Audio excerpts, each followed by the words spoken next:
c'est que dans la gestion du quotidien de l'être humain, que ce soit sa gestion individuelle ou communautaire, au niveau de l'individu, au niveau de la communauté, au niveau de l'État, les institutions qui gouvernent l'être humain ne doivent pas permettre à la religion de s'y approcher. Donc le souci, la préoccupation de la laïcité, c'est éloigner la religion du domaine de la gestion de la vie de l'être humain, sa vie individuelle, communautaire et étatique. Je veux qu'on s'entende là-dessus. La laïcité, la liberté de culte, la liberté de conscience n'ont jamais été la préoccupation de la laïcité. Pour la laïcité, tu es religieux, tu ne l'es pas, ce n'est pas mon problème. Moi, mon problème en tant que laïcité, c'est que là où je suis, ne t'approche pas. À toi, religion, ne t'approche pas de là où je suis. Ne t'approche pas de la gouvernance politique, de la gouvernance économique, de la gouvernance culturelle, de la gouvernance sociale, l'éducation, l'organisation de la société. Tout ça m'appartient, moi, la laïcité. Toi, religion, écarte-toi, éloigne-toi. C'est ça la préoccupation de la laïcité. Cette idéologie a terrassé, a vaincu toutes les religions de la planète. Parce que les religions ont été envoyées par Dieu pour que la religion, pour que le rapport entre l'homme et Dieu soit régi par les règles de Dieu. L'être humain a été créé pour ça. Dieu l'a placé dans le cosmos pour assurer la lieutenance d'Allah subhanahu wa ta'ala sur la terre. Pour qu'il gère la terre conformément à la volonté de Dieu. Pas pour qu'il éloigne Dieu, pour qu'il écarte Dieu, non. وَمَا خَلَقْتُ الْجِنَّ وَالْإِنسَ إِلَّا لِيَعْبُدُونَ. Je n'ai créé les humains et les djinns que pour m'adorer. En islam, l'adoration, ce n'est pas l'adoration classique où tu es dans la mosquée, tu fais des génuflexions, tu fais des prosternations. Non, la religion, c'est toute la vie, toutes les composantes de la vie, toutes les activités de la vie humaine, c'est de la religion. Vous allez travailler, c'est de la religion. Si votre intention, c'est de vous mettre à l'abri du besoin, à l'abri de l'illicite, vous êtes parti chercher ce qui est licite, ce qui est propre, pour ne pas être à la merci des gens, pour ne pas aller quémander, pour préserver votre dignité, la dignité de votre famille, le travail là que vous faites avec cette intention, vous êtes en train d'adorer Dieu et vous êtes récompensé en tant que tel. En islam, c'est ça. La seule frontière entre le profane et le sacré, c'est l'intention. Si votre intention, c'est de plaire à Dieu dans ce que vous faites, vous êtes médecin, vous avez étudié la médecine, vous allez soigner les gens, votre intention, c'est aider votre communauté, c'est soigner les gens, c'est combattre la maladie, c'est contribuer au développement de votre communauté. Ce que vous êtes en train de faire, c'est de la religion, vous êtes récompensé en tant que tel par Allah subhanahu wa ta'ala. Alors que la laïcité n'a pas cela, ces aspects-là, la laïcité ne croit pas en une récompense divine. Il ne croit pas à ça. C'est la raison pour laquelle, même pour faire du bien, ils ont inventé, au lieu de dire qu'on fait quelque chose par charité, la laïcité a interdit aux humains de dire que je fais ça pour Dieu, par charité. C'est pourquoi ils ont inventé ce qu'on appelle l'humanitaire. Parce que la laïcité, est une production, est une création, est une émanation de la philosophie athée qui est la philosophie humaniste. C'est pourquoi ils ont remplacé la charité par l'humanisme. Je fais ça par humanisme. Ça, c'est une action humanitaire. Je le fais parce qu'on est humain. Mais ils disent jamais parce qu'on le fait par Dieu, pour Dieu. Il y a beaucoup de gens qui ne connaissent pas ces nuances-là. Donc, l'action humanitaire, c'est une action qui est athée, qui est anti-divine. Nous, on fait le bien parce que nous voulons être récompensés par Dieu, dans le monde d'ici-bas et dans le monde de l'au-delà. La laïcité nous interdit de travailler pour Dieu, parce que pour eux, Dieu n'est pas là. Dieu ne doit pas être dans notre gestion, Dieu ne doit pas être dans notre gouvernance. Faites votre religion là-bas, dans un coin. Avec les sorties, les débats que j'ai eus, il y a des gens qui m'ont envoyé des messages pour me dire « Moi, je suis dangereux, je dois aller à la mosquée. On doit me confiner dans la mosquée. Je ne dois pas sortir parce que ce que je suis en train de dire, ça dérange le programme et l'agenda de la laïcité. » Parce que la laïcité ne veut pas que, en public, on parle de Dieu. Alors, ça c'est important à savoir parce que nous sommes dans un environnement où il est important de savoir où nous sommes, dans quelles conditions, dans quelles circonstances géopolitiques et géostratégiques nous vivons en tant que musulmans. Agrippons-nous à notre foi, à l'islam. Nous sommes avec Allah subhanahu wa ta'ala. Une question relative à ça. Oui. Par rapport à l'action humanitaire, les musulmans qui travaillent dans une organisation humanitaire internationale doivent prendre l'intention, si on comprend bien, de faire la cause de Dieu. Elle ne doit pas prendre seulement l'intention de le faire pour ça, pour ça. Et quelle est la différence entre l'action humanitaire et les ONG et les ONG islamiques? La différence entre les gens qui travaillent dans le domaine de l'action humanitaire et les ONG islamiques, voilà comment la situation se présente. Même en Occident, on a fait la part des choses entre les organisations religieuses comme la Croix-Rouge, comme Caritas, comme l'église norvégienne que vous avez ici, etc.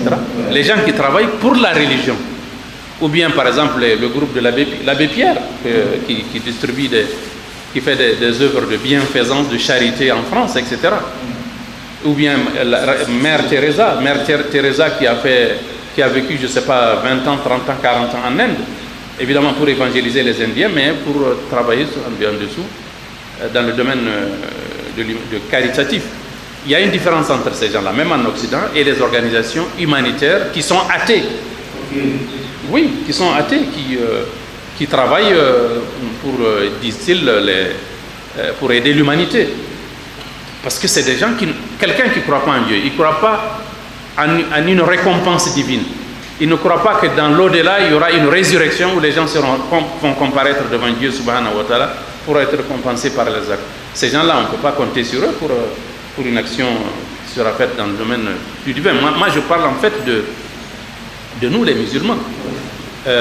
Il est important que j'étais en train de faire la part des choses entre une société que nous souhaitons, nous les musulmans, qui nous a été révélée par Allah subhanahu wa ta'ala, par l'intermédiaire du prophète alayhi salatu wa salam, qui est un message universel et éternel, qui s'adresse à tous les humains, sans distinction de race, de religion. De religion, oui, parce que ce que les gens oublient, c'est que l'islam est un système qui a des dispositions, qui prévoit des dispositions pour les non-musulmans qui vivent avec les musulmans. Oui, l'islam est un système complet. Ce n'est pas seulement de la religion, c'est un projet de société dans lequel tous les gens ont leur place. Nous avons parlé de l'exemple du califat islamique qui va depuis la péninsule ibérique, depuis l'Espagne et le Portugal jusqu'aux frontières de la Chine, où tout le monde, toutes les religions vivaient sous la protection et sous l'encadrement de l'islam. Les religions qui existent aujourd'hui au Moyen-Orient, l'église copte égyptienne, les Égyptiens, quand l'islam est arrivé, il les a trouvés. L'islam a pris des dispositions pour préserver leurs lieux de culte, leur culture, leurs propriétés, etc. Ils sont là, ils sont restés jusqu'aujourd'hui. C'est parce qu'ils ont bénéficié de cette protection. Les chrétiens d'Orient, en Palestine, en Irak, au Liban, en Syrie, en Turquie, les Arméniens qui faisaient partie du califat, l'Arménie faisait partie, l'église arménienne, les Arméniens ce sont des citoyens du califat islamique. Vous prenez tous ces pays où l'islam a vécu, l'islam a protégé ces gens-là. Et l'islam a veillé à ce que personne d'entre eux ne soit lésé. Vous connaissez la position du prophète alayhi salatu wassalam quand il a dit dans un hadith authentique: quiconque porte préjudice à un chrétien ou à un juif qui est sous notre juridiction islamique, eh bien c'est le musulman qui va porter préjudice à un de ces gens-là. Le jour de la résurrection, je vais me constituer en partie civile devant le tribunal d'Allah subhanahu wa ta'ala pour plaider en faveur de ce chrétien ou de ce juif qui a été lésé par le musulman. Et je sais que si je me porte partie civile, je vais gagner le procès contre le musulman. Ici, le prophète, regardez là où il s'est rangé. Il s'est rangé du côté du chrétien et du musulman, citoyen de l'État musulman, qui vit sous la protection sous la garantie de l'État musulman. Et le Coran en parle, le Coran pullule de versets qui parlent justement de la nécessité pour nous d'être bienveillants vis-à-vis de nos voisins, vis-à-vis de nos concitoyens, même si on n'est pas de la même religion. Donc cette mondialisation, en fait, de la coexistence pacifique, c'est l'islam, c'est le système islamique, c'est l'État islamique qui a été le premier à le codifier et à le mettre en place et à l'appliquer. J'ai parlé également l'autre jour du califat omeyyade de Cordoue en Espagne. Ça, c'était avant la Reconquista, avant la chute de Grenade en 1492. On avait dit, j'avais parlé justement des mémoires de Abba Eban, l'ancien ministre des Affaires étrangères d'Israël, qui a dit, lui qui est un juif séfarade, c'est-à-dire un juif d'Espagne, il a dit que ses grands-parents, quand ils étaient sous le califat omeyyade, ils étaient protégés par l'État islamique. Toutes les religions vivaient en bonne intelligence, les musulmans, les chrétiens et les juifs. Quand il y a eu la Reconquista, quand il y a eu la reconquête de ce que les Espagnols et les Portugais, parce que c'est l'Espagne et le Portugal qui s'étaient coalisés pour reconquérir la péninsule ibérique et expulser les musulmans. Quand il y a eu la chute de Grenade, en 1492, les chrétiens, à savoir la reine Isabella d'Espagne et le roi Ferdinand du Portugal, ils étaient même mariés, ces deux personnes.